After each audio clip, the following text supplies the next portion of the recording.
90 miles south of Trenton and 50 miles west of Atlantic City.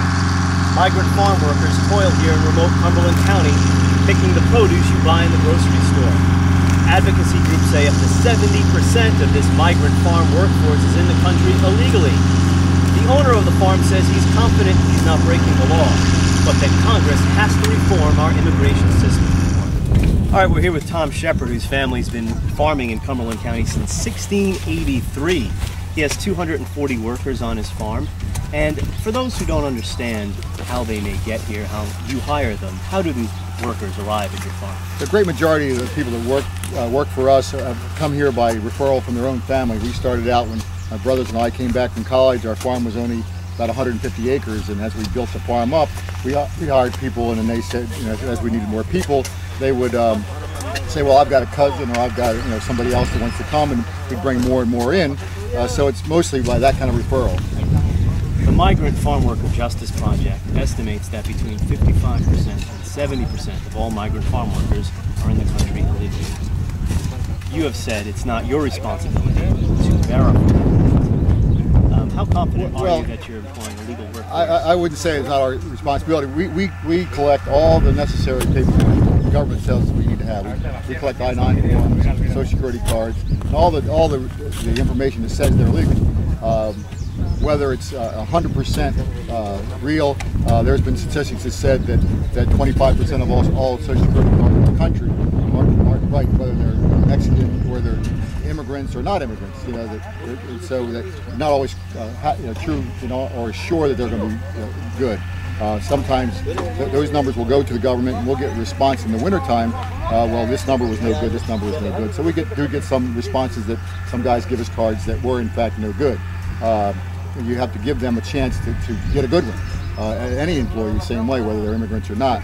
And we require all kinds of paperwork. Now, there are good forgeries, and we're not detectives, but we make sure that stuff looks reasonable. We've had some that came in that weren't real reasonable, so we told people that we could not employ them because of that.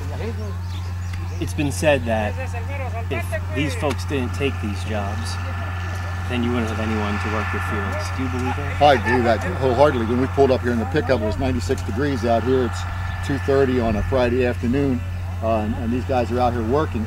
I don't know a whole lot of U.S. citizens that would do that for any price. People say, oh, you don't pay them much. These guys, well, they're working hour work now, so they're probably only working for $8 an hour now, but when they're working piecework, which they do most of the time, they'll get $600-700 a week in wages, because the more they work, the more they make. And they are really, really hard workers. They work efficiently, and they do a really good job. And that's where they make their money, is the piecework. The federal government has stepped up enforcement actions recently. If your farm, or any farm in South Jersey or across the country, were to lose their workers because they're here illegally, would that cripple the agriculture business? Oh, definitely. I was talking to a gentleman from New York State I think it was Wednesday, and he said they were didn't have enough crew, so they were harvesting zucchini squash, cutting them off the plant and throwing them on the ground because they didn't have enough people to pack it, and they really couldn't. They were just cutting them off, hoping to get more people in the future, so that when the next stuff they could pack. How would you respond to someone who says you should not be employing folks who aren't in the country legally? Well, again, as I said, we make every effort to employ people that are. And I'm pretty confident that a great majority of these guys are legal. What happens, though, is as they enforce the law more, some of the people, the smaller growers that maybe aren't as high profile as us, we're at 1,500 acres and 240 people, our head is pretty high, and we get checked. Some of the smaller operators that pay cash and maybe aren't so high profile, they can get away with hiring people that aren't.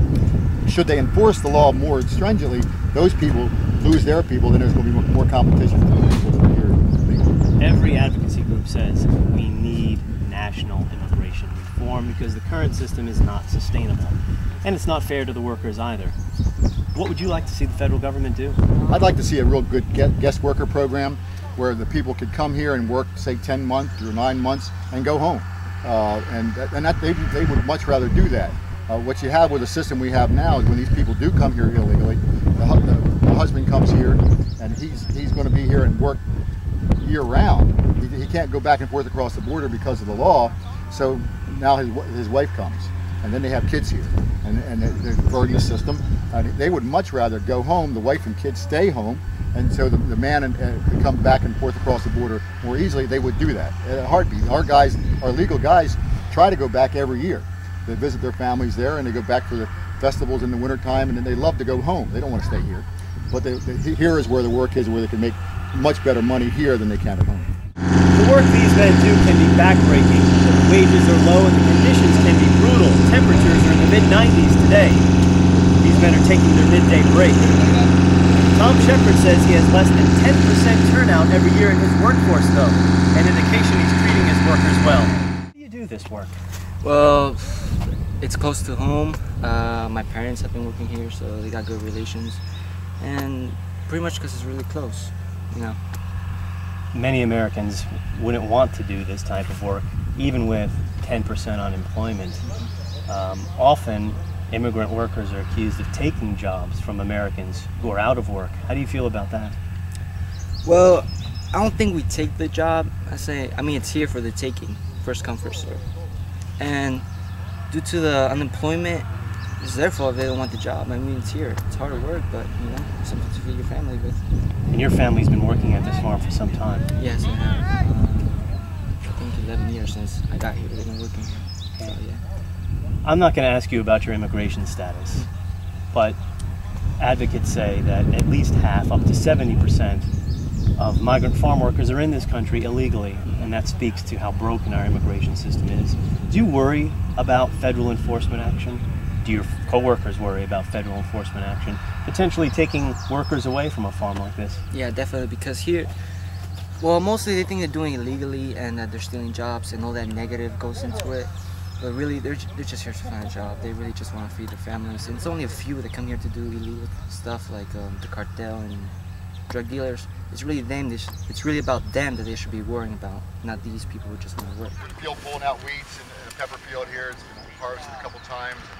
Some weeds need to be pulled, and they had extra time. I'm here with Jose. He's been working at Shepard Farms for 21 years, right? Yeah, you're right. And you're from Mexico.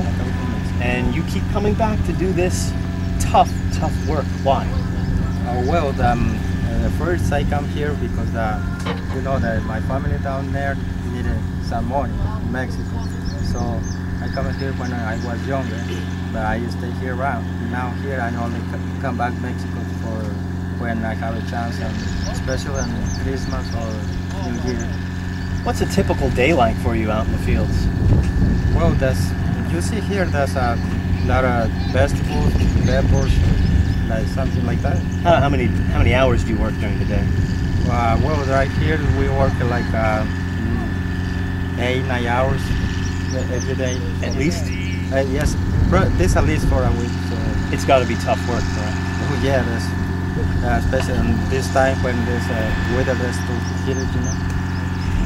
Immigration advocates say turnover in jobs like this is really high. But Mr. Shepard says he has the same workforce coming back year after year after year. Why do you stay? Does he treat you well? Well, I like it here, but that's little hard. But I think wherever you are all work is hard, you know. So if basically when you know what to do, there's little more easy. But all job there's little hard. So basically, this sign of. I'm not going to ask you about your immigration status, but do you worry about potential federal enforcement actions against a farm like this, or any farm? Oh yeah, there's worry because especially this kind of work is doing by immigrants. I see, and here I work some years in Florida. The immigrants work. Most work of immigrant is on the field. Immigrant advocates say the current system of farm labor in our country is unsustainable and will remain so until the federal government does something about it. Meantime, migrant farm workers labor in these fields day after day in jobs some Americans say they don't deserve, but that few Americans may really want. In Cumberland County, Martin DeCaro, Millennium Radio, New Jersey.